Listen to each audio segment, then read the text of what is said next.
একদিন আমি রাস্তা দিয়ে যাচ্ছিলাম, হঠাৎ করে একটা মুরব্বী লোক আমাকে ডাক দিল। গিয়ে আমি বললাম যে আসসালামু আলাইকুম। তখন সেই লোকটি আমাকে বলল, তুমি আমাকে সালাম দিলে কেন? আমি বললাম, আপনি আমার বয়সে বড়, আপনাকে তো অবশ্যই সালাম দিব। তখন সেই মুরব্বী লোকটা বলল, তুমি কি মুসলিম? আমি বললাম যে হ্যাঁ আমি মুসলিম। তখন সেই লোকটা আমাকে বলল, তুমি মুসলিম এখানে কি করে জন্ম নিলে? এখানে সবাই হিন্দু। আমি অবাক হয়ে গেলাম, বললাম যে এখানে সবাই হিন্দু কেন, মুসলিম কি থাকা যায় না? তখন সেই লোকটা বলল, তোমার বাবার নাম কি?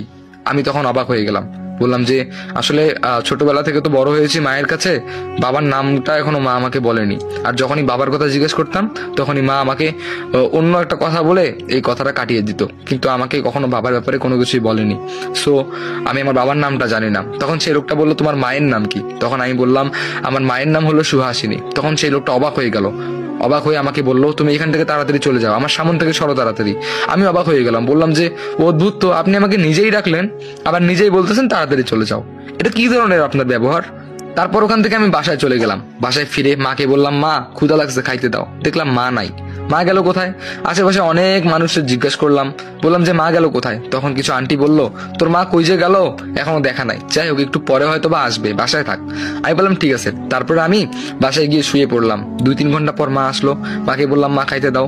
খাওয়া দাওয়া করলাম। বেশ এরকম করে কয়েকটা দিন কেটে গেল। একদিন আমার মা আমাকে বলল, বাবা তুই বাসায় থাক, আমি 2-3 দিনের জন্য তোর নানু বাসায় যাব, তোর নানু বাসা থেকে আবার ফিরে আসবো, তুই এই 2-3 দিন বাসায় থাকিস, বাইরে কোথাও যাস না। আমি বললাম ঠিক আছে।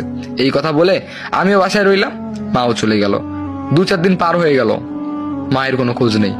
আর এটা আজকালের কথা না, প্রায় অনেক বছর আগের কথা।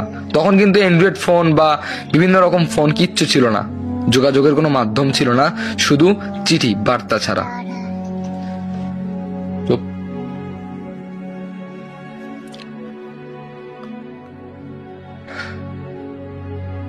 আমি মায়ের সাথে যোগাযোগ করব কিভাবে সেটাও বুঝতেছি না। শুধু 4-5 দিন না, 1 মাস পার হয়ে গেল, মায়ের আর খোঁজ নেই। যাই হোক, আর সহ্য করতে না পেরে ব্যাগ ট্যাগ গুটিয়ে চলে গেলাম। ব্যাগ বলতে কি জানেন, বড় একটা লুঙ্গির মধ্যে কাপড় নিয়ে লুঙ্গিটা বেঁধে একটা বাস ঢুকিয়ে দিছিলাম। তারপরে সেই বাসটা কাঁধে করে নিয়ে চললাম নানুর বাসায়। সেখানে গেলাম, গিয়ে অনেক মানুষকে খোঁজ করলাম যে আচ্ছা এখানে সলিমউদ্দিনের বাসাটা কোন দিকে। তবে সলিমউদ্দিন নামে অনেক মানুষকে দেখিয়ে দিল, কিন্তু আমার নানু বাসার দেখা পেলাম না, আমার মায়ের দেখাও পেলাম না। আমি অবাক হয়ে গেলাম, কি ব্যাপার, এই গ্রামে ছোটবেলা থেকে এসেছি, এই গ্রামের মধ্যে আমি বড় হয়েছি, কিন্তু এই গ্রামের একটা মানুষও আমার নানু বাড়ির ঠিকানা দিতে পারছে না, আর আমাকেও কেউ চিনতে পারছে না। অদ্ভুত একটা বিষয়।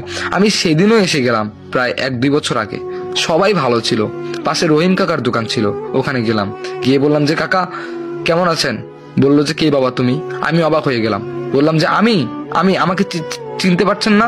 এই কিছুদিন আগেই তো আপনার দোকান থেকে আমি কিছু জিনিসপাতি নিয়েছিলাম। আর আমার মা কোথায়? এখানে তো আমার নানু বাসাও দেখতে পাচ্ছি না, ওনারা গেল কোথায়? কারো খোঁজ খবর আমি কিচ্ছু পাচ্ছি না।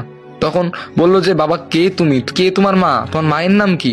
আমি বললাম সুহাসিনী আমার মায়ের নাম, আর আমার নানুর নাম সলিমউদ্দিন, এই গ্রামেই বাসা, আমি নিজে বসেছিলাম। তখন সেই লোক অবাক হয়ে গেল আর বলল যে আমার তো মনে পড়তেছে না বাবা, তুমি হয়তো ভুল জায়গায় চলে এসেছো। এরপরে আমি পাগলের মতো ছটপট করে পুরো গ্রামটা পাগলের মতো খুঁজলাম, কিন্তু সত্যি বলতে আমি আমার মায়ের দেখা পেলাম না। আমি ঘুরতে ঘুরতে এক জায়গার মধ্যে বসে পড়লাম, পেটের মধ্যে খাওয়াও নাই, মাথাটা ঘুরে গেল। তারপর আর আমার কিচ্ছু মনে নেই।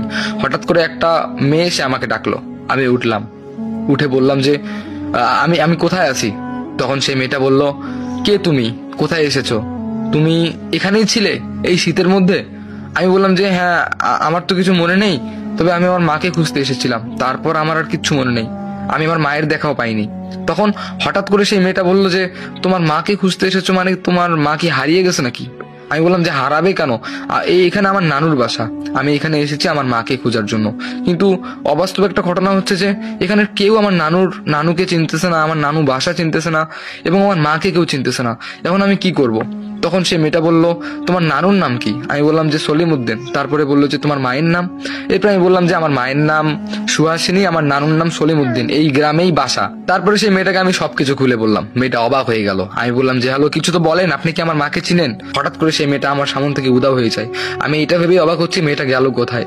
তারপরে পিছন দিকে তাকিয়ে দেখি পিছনে আমার একটা বিশাল বড় একটা সাপ আছে। আমি অবাক হয়ে গেলাম। সামনে একটা বাস দেখতে পেলাম, সেই বাসটা আমি দৌড়ে গিয়ে হাতে নিলাম। হাতে নিয়ে চিন্তা করতেছি এই সাপটাকে আমি মেরে ফেলবো, কারণ এই সাপটাকে যদি আমি না মারি তাহলে সাপটা আমাকে ছবল দিয়ে দিবে। তারপর আমি বাসটা নিয়ে আস্তে আস্তে সাপটার দিকে আগাচ্ছি। যদি সাপটা আমার কোনো ক্ষতি করে তাহলে আমি সঙ্গে সঙ্গে সাপটাকে মেরে ফেলবো।